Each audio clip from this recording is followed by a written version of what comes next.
विद्यार्थियों, online video की इस श्रृंखला में आज के हमारे इस वीडियो में हम स्नातक के प्रथम वर्ष के जो विद्यार्थी हैं और जो उनकी प्रसिद्ध पुस्तक है राजनीति विज्ञान के मूल आधार, उसके अंतर्गत जो शक्ति की अवधारणा है उसके बारे में डिस्कस करेंगे। शक्ति का क्या अर्थ है, शक्ति के कितने प्रकार हैं, शक्ति को प्रयोग में लाने की कौन सी विधियां हैं, इन सब के बारे में आज के इस वीडियो में हम डिस्कस करेंगे। सबसे पहले यदि हम बात करें शक्ति की, तो शक्ति है वो आधुनिक राजनीति विज्ञान की एक केंद्रीय अवधारणा है।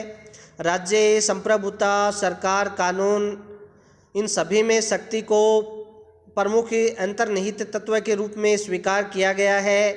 केटलिन और लॉसवेल दो ऐसे विचारक हुए हैं जिन्होंने राजनीति विज्ञान को शक्ति का विज्ञान कहा है। विलियम रॉबसन की यदि बात करें तो उन्होंने राजनीति विज्ञान को समाज में शक्ति, उसकी प्रकृति, आधार प्रक्रियाओं, विषय विस्तार, परिणामों से संबंधित सामाजिक विज्ञान माना है। राजनीतिक शक्ति के यदि हम स्वरूप की बात करें तो राजनीति में हम जिस शक्ति की चर्चा कर रहे हैं वह राजनीतिक शक्ति है। राजनीतिक शक्ति से हमारा जो अभिप्राय है वो यह है कि अन्य मनुष्यों के जो कार्य हैं और मस्तिष्क हैं उस पर किस प्रकार नियंत्रण स्थापित किया जाए। राजनीतिक शक्ति शारीरिक शक्ति से थोड़ी अलग होती है। जब हिंसा वास्तविकता का रूप धारण कर लेती है तो वह एक प्रकार से सैनिक शक्ति के पक्ष में राजनीतिक शक्ति के पद त्याग का द्योतक होती है। शक्ति की कुछ विद्वानों द्वारा महत्वपूर्ण परिभाषाएं दी गई हैं जिनको हम निम्न बिंदुओं के आधार पर स्पष्ट करने का प्रयास करेंगे। रॉबर्ट बायस्टार्ड जो प्रमुख विचारक हुए हैं उन्होंने कहा है कि शक्ति बल प्रयोग की योग्यता है, न कि उसका वास्तविक प्रयोग। मैकाइवर जो है उन्होंने कहा है कि शक्ति व्यक्तियों के व्यवहार को नियंत्रित, विनियमित और निर्देशित करती है। अर्नोल्ड ब्रेक्ट जो है उन्होंने कहा है कि शक्ति एक ऐसी योग्यता है जो अपनी इच्छा को कार्यान्वित कर सकती है। मॉर्गेनथाउ जो एक अंतर्राष्ट्रीय विचारक हैं जिन्होंने एक प्रकार से यथार्थवाद की अवधारणा दी है, वो भी कहते हैं कि शक्ति को क्रियान्वित करने वालों और उनके बीच जिन पर उन्हें कार्यान्वित किया जा रहा है, यानी जो शक्ति को क्रियान्वित कर रहा है और जिनके ऊपर कार्यान्वित हो रही है, यानी जिनके ऊपर शक्ति लागू हो रही है, उनका एक मनोवैज्ञानिक संबंध होता है। वह पहली श्रेणी में आने वालों की दूसरी श्रेणी में आने वालों के कुछ कार्यों को उनके मस्तिष्क पर प्रभाव डालकर नियंत्रित करने की एक प्रकार से क्षमता है वो प्रदान करती है। रॉबर्ट डेल लिखते हैं कि शक्ति लोगों के पारस्परिक संबंधों की एक विशेष स्थिति का नाम है जिसके अंतर्गत एक पक्ष द्वारा दूसरे पक्ष को प्रभावित कर कुछ ऐसे कार्य कराए जा सकते हैं जो उसके द्वारा अन्यथा न किए जाते। गोल्डहैमर और सिल्स ने कहा है कि एक व्यक्ति को इतना ही शक्तिशाली कहा जाता है जितना वह अपने लक्ष्यों के अनुरूप दूसरों के व्यवहार को प्रभावित करने का प्रयास करता है। आर्गेन्स्की ने कहा है कि शक्ति है वो दूसरे के आचरण को अपने लक्ष्यों के अनुसार प्रभावित करने की एक प्रक्रिया है, क्षमता है। राजनीति विज्ञान में जॉर्ज कैटलिन पहला विचारक था या व्यक्ति था जिसने एक ऐसे व्यवस्थित सिद्धांत अथवा संकल्पनात्मक संरचना का विकास किया जिसमें शक्ति को केंद्रीय स्थान पर रखा गया था। तो इन परिभाषाओं के आधार पर हम एक ही निष्कर्ष निकाल सकते हैं शक्ति का, कि शक्ति एक प्रकार का ऐसा सामर्थ्य या क्षमता है जिसके अंतर्गत एक व्यक्ति है वो दूसरे के व्यवहार को अपनी इच्छा के अनुसार नियंत्रित करता है, यानी एक व्यक्ति जैसा चाहे दूसरा व्यक्ति वैसा ही करे, इसको हम शक्ति की संज्ञा देते हैं। और ये जो विचार है शक्ति का, इसको एक सुव्यवस्थित संकल्पना के रूप में विकसित करने का जो श्रेय है वो जॉर्ज कैटलिन को दिया जाता है। जॉर्ज कैटलिन और लॉसवेल दो ऐसे विचारक हैं जो राजनीति विज्ञान को शक्ति का अध्ययन करने वाला विषय मानते हैं। अब यदि हम शक्ति के प्रकारों की बात करें तो मोटे तौर पर शक्ति के 3 प्रकार हैं। पहला जो प्रकार है वो है शारीरिक शक्ति, यानी प्रत्येक जो राष्ट्र है उसकी जो सरकार है वो राजनीतिक शक्ति का प्रयोग करती है, किंतु वह ऐसा इसलिए करती है चूँकि सेना राजनीतिक सत्ता के अधीनस्थ होती है। जब जब सेना की अधीनस्थ स्थिति का अंत होता है तब तब राजनीतिक शक्ति सैनिक नेतृत्व के हाथों में चली जाती है। अंतर्राष्ट्रीय जगत में ये देखा गया है कि यदाकदा जो सैनिक क्रांतियाँ होती रहती हैं और राजनीतिक शक्ति का राजनीतिक नेतृत्व से सैनिक नेतृत्व के हाथों में हस्तांतरण होता रहता है। जिन देशों में लोकतंत्रात्मक परंपराओं का अभाव पाया जाता है और लोकमत की अवज्ञा होती है, वहाँ सैनिक शासक सेना के बल पर शासन करते रहते हैं और आए दिन सैनिक क्रांतियाँ होती रहती हैं। वर्षों तक लैटिन अमेरिका का शासन इसी ढंग से चलता रहा। संयुक्त राज्य अमेरिका, जो कि इन लैटिन अमेरिका देशों की अर्थव्यवस्था को एक प्रकार से नियंत्रित करता है, यथार्थ में अपनी केंद्रीय गुप्तचर एजेंसी जो CIA है उसके माध्यम से इन देशों की राजनीतिक शक्ति को भी नियंत्रित करता रहा और समय समय पर इन देशों को सैनिक सत्ता के तख्ते पलटने में अहम भूमिका अदा करता रहा। तो ये जो पहला प्रकार है ये शारीरिक शक्ति है। दूसरा प्रकार है मनोवैज्ञानिक शक्ति। मनोवैज्ञानिक शक्ति एक प्रकार से प्रतीकात्मक सूचकों से मिलकर बनती है जो व्यक्तियों के मस्तिष्क और भावनाओं को प्रभावित करते हैं। यह प्रचार माध्यमों के जरिए लोगों के विचारों कार्यों को नियंत्रित करने का एक तरीका है। राज्य अंतर्राष्ट्रीय राजनीति में बड़ी चतुराई से मनोवैज्ञानिक शक्ति का प्रयोग करते हैं। अरब इजराइल संघर्ष के समय इजराइल ने बड़ी चतुराई से यह उद्घाटित किया कि उसके पास कुछ आणविक बम हैं। यथार्थ में ऐसी खबर फैलने का ध्येय केवल अरब राष्ट्रों के मनोबल को कम करना ही था। गणतंत्र दिवस पर परेड के समय भारत विभिन्न टैंकों विशिष्ट हथियारों का प्रदर्शन करता है, जिसका ध्येय ये होता है कि पड़ोसियों को ये दिखाए कि अब भारत सैनिक दृष्टि से काफ़ी शक्तिशाली हो गया है। राज्य की जनता पर अपना प्रभावशाली नियंत्रण स्थापित करने के लिए कई बार सरकारें वो प्रचार के माध्यमों का सहारा लेती हैं। अपने मनोवैज्ञानिक प्रभाव की वृद्धि के लिए कई राज्य प्रतिदिन विशिष्ट रेडियो प्रसारण करते रहते हैं। रेडियो पिकिंग प्रतिदिन हिंदी में प्रसारण करता रहता है। BBC, वॉइस ऑफ अमेरिका अनेक विदेशी भाषाओं में प्रसारण करते हैं और इन प्रसारणों का जो मुख्य उद्देश्य है वो शत्रु को कमज़ोर करना, उसके मनोबल को क्षीण करना और शत्रु अथवा विरोधी राज्य में अव्यवस्था फैलाकर उद्देश्यों की प्राप्ति करना है। शक्ति का निहितार्थ यह है कि विपक्षी को कोई बात स्वीकार करने के लिए मजबूर कर दिया जाए। सैनिक बल से ऐसा करने पर हम सैनिक शक्ति की संज्ञा देते हैं, लेकिन कूटनीति प्रचार द्वारा भी किसी राष्ट्र को इस प्रकार विवश किया जा सकता है।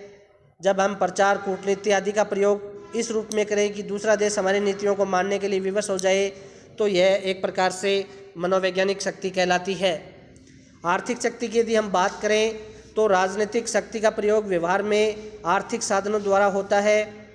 किसी भी राज्य का विदेशी व्यापार केवल अपनी वस्तुओं का विक्रय करना और विदेशी मुद्रा कमाने मात्र से ही संबंधित नहीं होता, अपितु व्यापार के माध्यम से उस देश में अपनी राजनीतिक शक्ति का विस्तार करना भी अन्य महत्वपूर्ण ध्येय होता है। अपने विदेशी निर्यात के माध्यम से एक राज्य चाहे तो किसी भी अन्य राज्य को आर्थिक दृष्टि से अपने ऊपर निर्भर बना सकता है। विदेशी आर्थिक सहायता के राजनीतिक प्रभाव इस प्रकार है कि विदेशी सहायता से देश आत्मनिर्भर नहीं बन सकता और आर्थिक और तकनीकी दृष्टि से परमुखापेक्षी हो जाता है। विदेशी सहायता से होने वाले तात्कालिक लाभ के फेर में चुकाते चुकाते नाक में दम होने लगता है। आर्थिक विकास के लिए विदेशी सहायता से भी अधिक महत्व आत्मसम्मान का है। लंबी आर्थिक पर निर्भरता से देश का मनोबल और आत्मसम्मान वो कमज़ोर होता है। जो देश भारत को विदेशी सहायता प्रदान करते हैं वे चाहते हैं कि भारत उनके प्रभाव क्षेत्र में रहे और अपना स्वतंत्र चिंतन तथा कार्य बंद कर दे। ऐसा कहा जाता है कि सन 1966 में हम अपने रुपये का अवमूल्यन विदेशी आर्थिक दबाव के बाद ही करना पड़ा था। नेपाल और भूटान का अधिकांश जो व्यापार है वो भारत से होता है, अतः आर्थिक दृष्टि से वे भारत पर निर्भर हैं। अमेरिका के जो बहुराष्ट्रीय निगम हैं लैटिन अमेरिका देशों की अर्थव्यवस्था को नियंत्रित करने की स्थिति में है। तो ये तीसरा प्रकार था शक्ति का। अब हम यदि शक्ति को प्रयोग में लाने की पद्धतियों या विधियों की बात करें तो शक्ति को प्रयोग में लाने के 4 तरीके या विधियाँ हैं, जिनमें समझाना, प्रलोभन, दंड और शक्ति। हम इन चारों का संक्षेप में विवेचन करने का प्रयास करेंगे। यदि हम बात करें शक्ति को प्रयोग में लाने के तरीके या विधियों की, तो हमें 2 उदाहरणों से इस बात को समझ सकते हैं। 2 राष्ट्र या व्यक्ति हैं, क और ख। उनके बीच मान लीजिए कोई समस्या है। हम यह भी कल्पना करें कि क कुछ करना चाहता है, ख उससे भिन्न कुछ करना चाहता है। किसी भी वास्तविक परिस्थितियों में क ख को प्रभावित करने का प्रयास करेगा। अब प्रश्न यह उठता है कि दोनों राष्ट्रों या व्यक्तियों को एक दूसरे के आचरण को प्रभावित करने के लिए क्या करना चाहिए।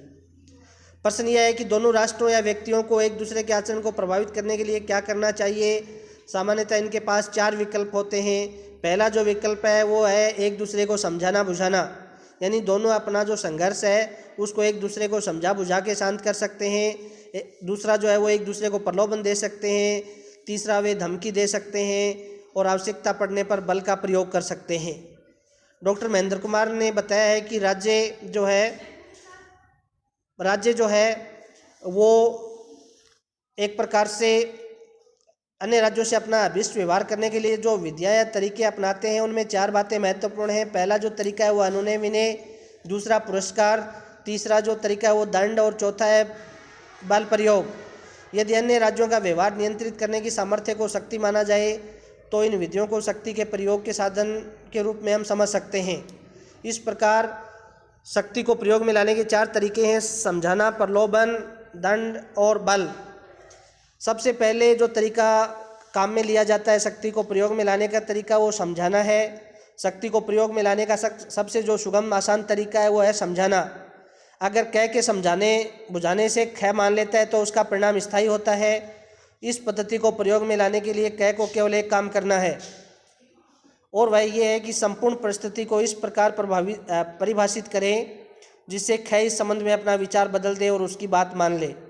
अंतर्राष्ट्रीय जो राजनीति है उसमें राजन्य का आधार समझने की विधि ही है। राजनयिक प्रतिनिधि अन्य विरोधी राष्ट्रों के राजनयिक प्रतिनिधियों से अपने सुझाए तरीके के अनुसार व्यवहार करने के लिए उन्हें तर्क और चातुर्य से प्रभावित करने की कोशिश करते हैं और ये जो तरीका है ये सबसे आसान तरीका है समझाना। दूसरा जो तरीका है वो है प्रलोभन। क के पास ख के आचरण को अपने अनुकूल बनाने की जो दूसरी पद्धति है वह प्रलोभन है। पुरस्कार है। इस विधि में एक राष्ट्र दूसरे राष्ट्र को प्रलोभन का वचन देकर उसके व्यवहार पर प्रभाव डालने की कोशिश करता है। ये प्रलोभन 4 प्रकार के हो सकते हैं: मनोवैज्ञानिक हो सकता है, भौतिक हो सकता है, आर्थिक हो सकता है, राजनीतिक हो सकता है। सामान्यतः प्रलोभन भौतिक होते हैं। क राष्ट्र ख को भूप्रदेश, सैनिक सहायता, सैनिक अड्डे, प्रशिक्षण सुविधाएं आदि प्रदान करके प्रलोभन दे सकता है। आजकल आर्थिक प्रलोभनों का विशिष्ट महत्व है। एक राष्ट्र दूसरे राष्ट्र को अपनी तरफ मिलाने के लिए उसे कर्ज और सहायता के रूप में धन दे सकता है। द्वितीय महायुद्ध के बाद की यदि बात करें तो अमेरिका और सोवियत संघ द्वारा जो आर्थिक सहायता की नीतियां अपनाई गई थी वो इसी प्रलोभन का एक प्रकार से परिणाम थी और शक्ति के प्रयोग की विधि कहा जा सकता है। राजनीतिक प्रलोभनों के अंतर्गत अधीनस्थ राज्य को स्वाधीन करने की बात, किसी अंतर्राष्ट्रीय सम्मेलन में अन्य राज्य के दृष्टिकोण को समर्थन देने की बात आती है। वह दंड। शक्ति को प्रयोग में लाने का तीसरा तरीका दंड की धमकी देना है। यदि ख समझाने और प्रलोभन के बावजूद वह काम करता है जिसे क उस स्थिति में ख को दंड की धमकी दे सकता है। अंतर्राष्ट्रीय राजनीति में दंडात्मक कार्यों की कार्यान्विति आए दिन होती रहती है, परंतु दंड को प्रभावशाली बनाने के लिए यह आवश्यक है कि उसकी केवल धमकी ही दी जाए, उसे प्रयोग में वास्तविक तरीके से न लाया जाए। और चौथा जो तरीका है शक्ति को प्रयोग में लाने का वो है बल। शक्ति के प्रयोग में लाने का अंतिम तरीका बल है। दंड और बल प्रयोग में भेद करने की आवश्यकता है। दंड की निरोध के रूप में धमकी दी जाती है, लेकिन जब सचमुच इस धमकी को अमल में लाया जाता है तो बल प्रयोग बन जाती है। अंतर्राष्ट्रीय राजनीति में बल प्रयोग का सबसे अधिक उग्र रूप युद्ध है। वस्तुतः वह बल प्रयोग का अंतिम चरण है। उसका प्रयोग केवल उस समय होता है जब संबंध राष्ट्र को समझाने से, घूस देने से अपने आचरण को बदलने के लिए बाध्य नहीं किया जा सकता। शक्ति के प्रयोग के साधन के रूप में बल प्रयोग का सहारा आखिरी हथियार के रूप में लिया जाता है। इस प्रकार शक्ति को प्रयोग में लाने की 4 महत्वपूर्ण विधियां थी: समझाना, प्रलोभन, बल और दंड। इनको क्रमशः अपनाया जाना चाहिए। आगे के वीडियो हैं वो इसी क्रम में जारी रहेंगे। धन्यवाद।